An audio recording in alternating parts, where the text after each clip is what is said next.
جاتا ہے کہ ولایت کا جو کافی درجہ ہے، جیسے مولا علی رضی اللہ تعالیٰ کا ترتیب ہے اور اس کے پھر وہ خلافت کی ترتیب کو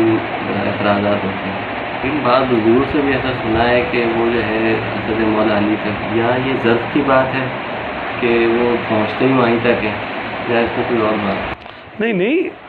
جو اہل سلوک ہوتے ہیں وہ مولا علی تک بھی جاتے ہیں، بلکہ بعض اوقات تو ابتدا مولا علی سے ہوتی ہے، ولایت کی ابتدا ان کی، پھر آگے کے معاملات ان کی تربیت کے لیے سیدنا ابوبکر صدیق رضی اللہ عنہ کے حوالے بھی کیا جاتا ہے، حضرت عمر فاروق رضی اللہ عنہ کے یعنی اس میں بھی تربیت میں رکھا جاتا ہے، عثمان غنی رضی اللہ عنہ کی تربیت میں بھی رکھا جاتا ہے۔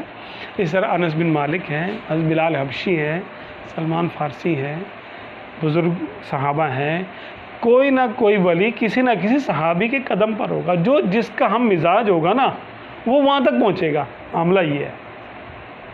جو جس کا ہم مزاج ہوگا، جیسے صحابہ کرام نبیوں کے تابع ہیں، جو صحابی رضی اللہ عنہ جس مزاج کے تھے اس مزاج کے نبی تک ان کا معاملہ تھا، تعلق تھا ان سے، اس لیے یعنی جو ہے نا ہم کہتے ہیں نا کم و بیش 1.25 لاکھ جو ہے نا وہ ہیں انبیاء کرام، اور 1.25 لاکھ ہی کم و بیش صحابہ کرام ہیں۔ اسی طرح 1.25 لاکھ مزاج کے لوگ اللہ نے پیدا کیے ہر دور میں، تو ہر ولی الگ مزاج کا ہوتا ہے، تو وہ اپنے گروہ کے آخر تک پہنچتا ہے، کوئی کہیں پہنچتا ہے، کوئی کہیں پہنچتا ہے، کئی تو اویسی بھی ہوتے ہیں، سیدنا اویس کرنی رضی اللہ عنہ تک پہنچتے ہیں، یعنی ان کے سرخیل وہ ہوتے ہیں۔ یہ نہیں کہ ان کا آگے معاملہ نہیں ہوگا، آگے بھی ہوگا، تربیت تو مختلف جگہوں سے ہوتی ہے،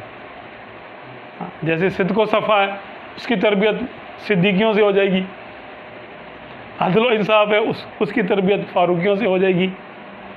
شجاعت اور علم و قضا ہے مولا علی سے ہو جائے گی،